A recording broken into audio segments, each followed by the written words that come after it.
Les règles de YouTube ont changé. Si tu aimes mes vidéos, abonne-toi. Clique sur s'abonner. Clique également sur la cloche pour ne pas rater mes prochaines vidéos. Clique sur le pouce en l'air, c'est bon pour mon référencement. Salut les petits loups, là aujourd'hui je vais vous présenter une recette perso de chips faites maison. Pourquoi? Alors tout simplement parce que bon, j'aime bien les chips et c'est vrai que les chips du commerce sont bourrés de sucre et bourrés de gras. Comme je suis diabétique, il me faut pas de gras et encore moins de sel vu que j'ai des petits soucis de coronaire. Voilà, donc ça c'est le préambule. Après, je vais vous faire voir qu'il faut en fait très peu de choses pour faire d'excellentes chips. D'abord de l'huile d'olive, parce que bon, j'aime bien. Un petit pinceau pour étaler l'huile et le sel. Donc j'ai pris la peine de mélanger mon sel à mon huile de façon à ce que la répartition saline soit très homogène. Et puis après, je vais étaler ça. Je vais vous faire voir ça dans la vidéo qui va suivre. Salut les petits loups, alors aujourd'hui je ne vais pas vous parler d'informatique, je vais simplement vous parler comment faire des chips maison avec ce truc, c'est un éplucheur. Au départ je me suis dit c'était pour éplucher les tomates parce que j'adore les tomates et la peau est pas très digeste, donc j'avais acheté cet éplucheur.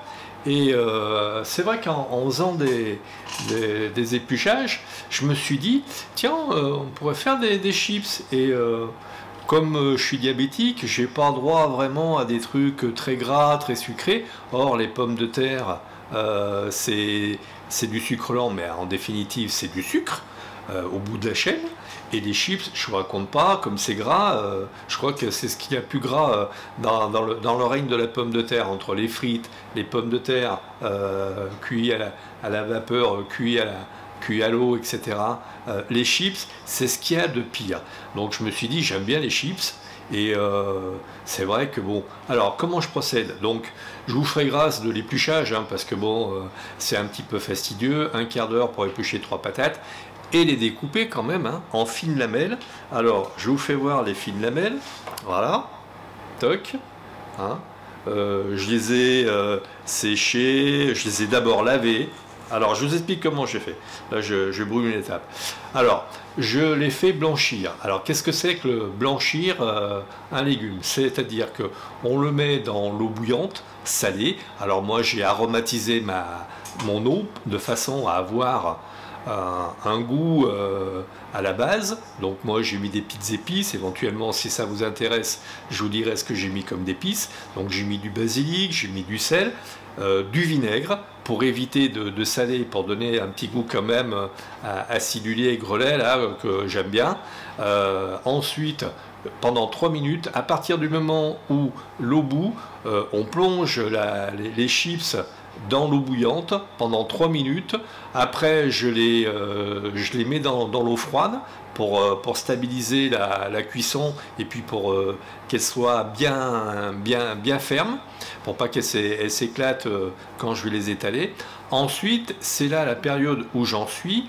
Une fois que je les ai séchés, je les prends et je les dore avec un petit pinceau, voyez-vous. Et donc dans cette huile j'ai badigeonné, que j'ai préparé. Alors bon, il y a de l'huile d'olive que je verse dans un petit godet pour pas en foutre 3 litres à la fois et pour bien faire ça au fur et à mesure. Dedans j'ai mis une cuillère à café de sel. Alors le sel pas trop hein, bon parce que là aussi ça retient l'eau, etc., etc. Et je badigeonne au pinceau les deux faces de mes chips et je les étale sur une feuille de téflon, je crois, que j'ai acheté bien évidemment sur Amazon, et je les étale consciencieusement sur ma plaque. Je vous ferai voir ensuite la plaque comment ça se passe. Voilà. Alors bon, je vais essayer d'accélérer le mouvement. Voilà.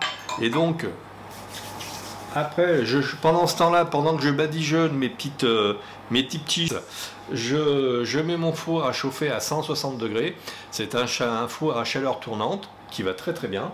Ah, d'ailleurs ça sonne, peut-être que vous l'entendrez pas, mais ça sonne. Je vais voir.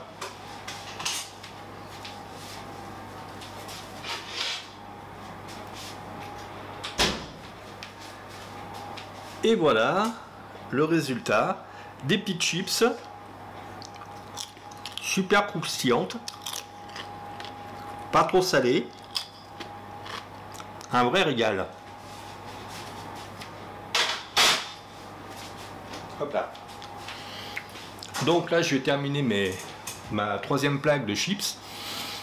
Donc je les enfourne les unes après les autres. Alors il faut compter selon l'épaisseur de la chips entre un quart d'heure et 20 minutes. Alors moi comme je l'ai fait très très fine parce que bon justement pour avoir ce petit craquant, 160 degrés, 3 minutes à vérifier hein, en fonction de la couleur. Dès que les chips sont un peu dorés, il faut arrêter, les sortir, les laisser refroidir, éventuellement éponger le surplus d'huile.